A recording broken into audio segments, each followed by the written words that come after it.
नमस्कार। लगातार आप न्यूज़ में सुन रहे होंगे कि ईरान और अमेरिका के बीच कभी भी युद्ध हो सकता है। लेकिन प्रश्न उठता है कि आखिर अमेरिका इतनी देरी क्यों कर रहा है? क्या अमेरिका की शक्ति कम है या वह यह सोच रहा है कि युद्ध लंबा टन जाएगा? दोनों ही बातें कहीं ना कहीं परिस्थिति के अनुसार सोचनी होगी। अमेरिका की शक्ति कम नहीं है, लेकिन ईरान को वह कम करके नहीं आंक रहा है। यहां पर इस बात को समझना होगा और यहीं से बातें निकलता है। यदि अमेरिका फुल फ्लेज वॉर चाहता है ईरान से, तो वह आखिर जिनेवा में, स्विट्जरलैंड में क्या करेगा बातचीत करके? क्योंकि न्यूज़ यही आ रहा है कि अमेरिका और ईरान जिनेवा, स्विट्जरलैंड में बैठेंगे और बातचीत करेंगे ताकि बीच का रास्ता निकल सके। जी हाँ, रास्ता किस चीज का? रास्ता इस चीज का कि ईरान अपने सारे परमाणु कार्यक्रम को समाप्त करेगा। जितने भी उसके यूरेनियम जो इनरिच यानी कि जो संवर्धन, यूरेनियम का जो संवर्धन होता है जहां जहां, वो ठिकाने भी समाप्त करेगा। इस पर बात होगा। तीसरा पॉइंट, वो अमेरिका यह भी चाहता है कि वो बैलिस्टिक मिसाइल जो इजराइल या उसके दोस्त कंट्री तक पहुंच सकते हैं, जो ईरान के पास में लंबी दूरी के मिसाइल है, वह भी समाप्त हो। यह सब इस बैठक में अमेरिका शर्त रखेगा और यदि ईरान इसको मान लेता है तो शायद युद्ध न हो।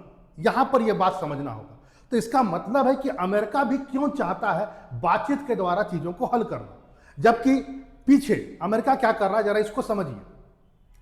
अमेरिका प्रिपेयर कर रहा है, बाकायदा न्यूज आया हुआ है कि अमेरिका को लगता है कि यदि वार्ता विफल हो जाती है तो यह युद्ध केवल ऐसा नहीं होगा जो पिछली बार अमेरिका ने अपने B-2 बॉम्बर्सर से जो ईरान में गिराए थे अभी कुछ दिन पहले, परमाणु ठिकानों पर बम, और महज कुछ दिनों में, एक दो दिन के काम के बाद समाप्त हो गया। अब ईरान, अमेरिका को लगता है कि नहीं, अब यदि मैं फुल फ्लेज में जाऊंगा वॉर में तो समय लगेगा। और अमेरिका इस बात को समझ चुका है और सारे न्यूज ने कवर किया है कि अमेरिका इस बात को जान गया है कि यदि युद्ध हुआ तो लंबा युद्ध होगा, और यदि लंबा युद्ध होगा तो अमेरिका की इकोनॉमी पर भी स्ट्रेस पड़ेगा, दबाव पड़ेगा। और जिस ढंग से चीन आगे बढ़ रहा है, अमेरिका को डर है कहीं वह इकोनॉमी क्षेत्र में चीन से पीछे न हो जाए।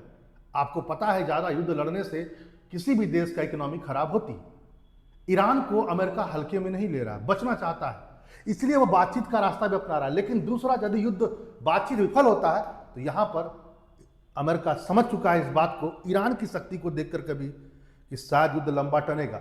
और इसी का तो परिणाम है कि पहले सिर्फ और सिर्फ एक एयरक्राफ्ट कैरियर को मूव किया गया था 1 महीना पहले, अब्राहम लिंकन जो एयरक्राफ्ट कैरियर है, और अभी उसने एक और advance aircraft carrier US general R Ford, जिसका बहुत एडवांस माना जाता है, उसको भी अब अमेरिका ने रवाना कर दिया है। कहाँ? मिडिल ईस्ट के लिए, क्योंकि अमेरिका को लगा है कि यदि वार्ता विफल होता है तो युद्ध लंबा टनेगा, और इसके लिए उसने दूसरे एयरक्राफ्ट कैरियर को भी भेज दिया। मतलब दो चीजें।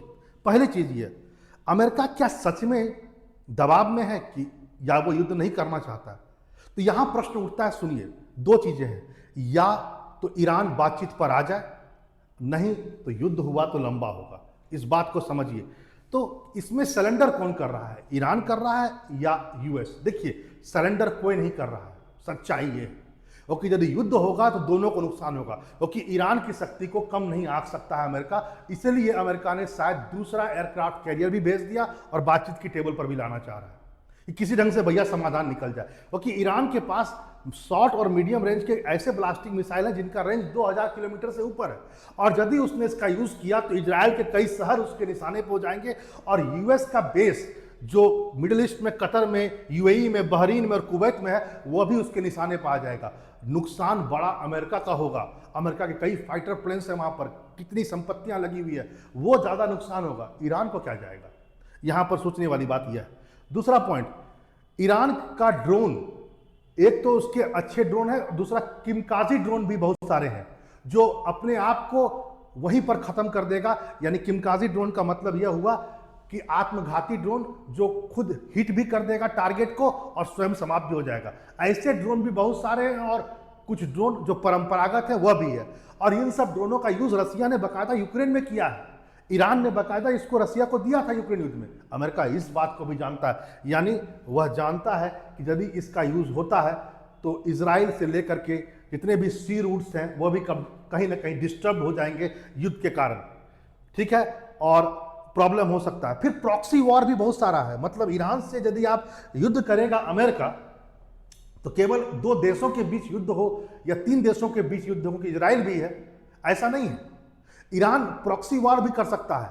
ईरान का हैती है ओमान में, आपको पता होगा, लेबनान में उसके हिजबुल्लाह हैं, फिर वो सपोर्ट करता है यहाँ पर कई सारे सीरिया में उसके सैनिक हैं, और कुछ ये है मिलिटेंट्स हैं, ग्रुप है ईरान के, फिर आपको हमास के बारे में पता ही है। तो ये सब प्रॉक्सी वॉर भी करेंगे, और अमेरिका जानता है कई फ्रंट पर युद्ध होगा, इसलिए अमेरिका ईरान की शक्ति से ज्यादा कहीं ना कहीं इस चीज से भी चिंतित है और चाहता है कि यार बातचीत से निकल जाए। फिर भी मैं कहूं बहुत संभल संभल के कदम रख रहा है, कौन?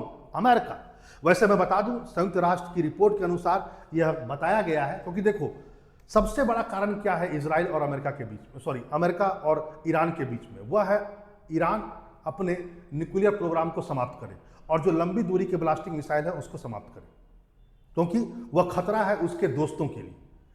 और बात तब जाकर सामने ज्यादा गंभीर हुआ थी जब IAEA का रिपोर्ट आता है, जो एटॉमिक एनर्जी एजेंसी है इंटरनेशनल, उसने बाकायदा बोला है कि रिपोर्ट दिया है कि ईरान ने अपने जो यूरेनियम को जो संवर्धित किया है, यानी कि जो इनरिच किया है, वह 60% तक बढ़ गया है।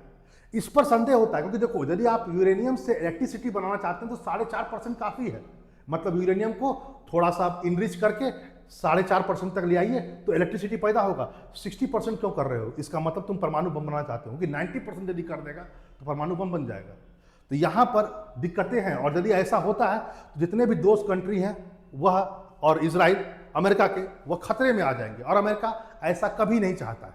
यहाँ पर पॉइंट इसको भी समझना होगा, वह यह है कि क्या केवल और केवल बातें यहीं तक सीमित होगी जिनेवा में, और क्या इस बात को मान लेगा ईरान? देखो बहुत सारी बातें हैं, हो सकता है ईरान ये बात मान ले कि हम यूरेनियम का संवर्धन नहीं करेंगे, इनरिच नहीं करेंगे, एटम बम नहीं बनाएंगे। ब्लास्टिक मिसाइल पर मुझे संदेह लगता है।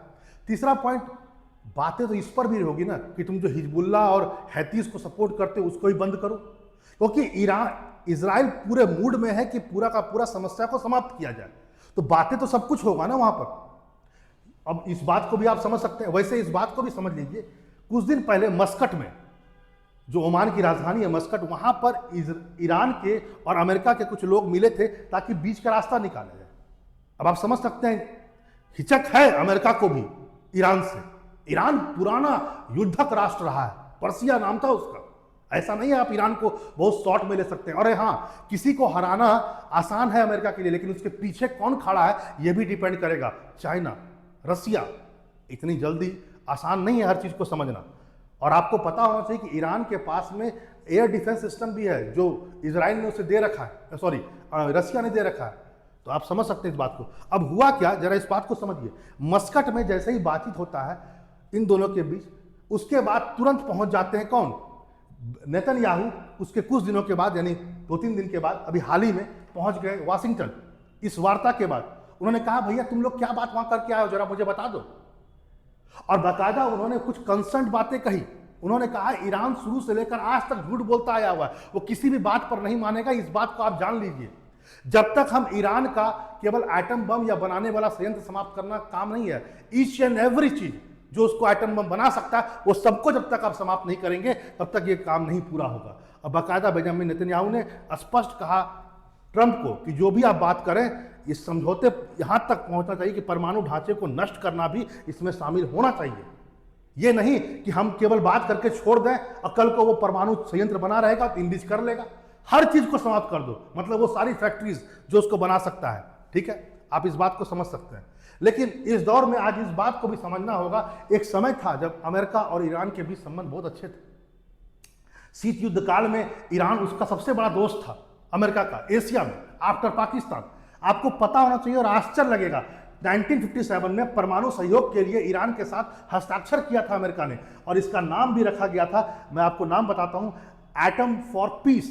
और इसके तहत बताया गया था कि हम उसको यूरेनियम तकनीक देंगे, परमाणु तकनीक देंगे और उससे वो ऊर्जा बनाएगा। बाकायदा 1967 में ईरान को 5 मेगावाट क्षमता वाला परमाणु रिएक्टर सप्लाई की गई थी। किसके द्वारा? अमेरिका के द्वारा। लेकिन आपको सब पता है 1979 में इस्लामिक क्रांति आती है, खमेनी साहब आते हैं और उसके बाद चीज़ें पूरी बदल जाती है और उसके बाद अब ईरान चाहता है कि हम न्यूक्लियर वेपन बनाएं। प्रश्न उठता है कि क्या ईरान न्यूक्लियर वेपन बनाए तो दिक्कत क्या है? देखिए, दिक्कत बहुत सारी बातें हैं। एक तो इजराइल, उसको भय है, दोनों के बीच पटता नहीं है। खमेनी एक बहुत सारा रेडिकल व्यक्ति है, उसे लगता है कि यहूदी इस्लाम के लिए खतरा है। दूसरा पॉइंट, और इजराइल और अमेरिका के बीच दोस्ताना सलूक। तीसरा पॉइंट एक लीगल बात भी है। देखो, ईरान ने जो है ना वो एनपीटी पर साइन किया हुआ है। एनपीटी पर साइन किया हुआ देश एटम बम नहीं बना सकता। तो यहाँ पर ईरान गलती भी कर रहा है, इस बात को ईरान को समझना होगा। देखो, भारत और पाकिस्तान ने कभी भी एनपीटी पर साइन नहीं किया, न इजराइल ने कभी साइन किया, इसलिए इन लोगों ने एटम बम बनाया।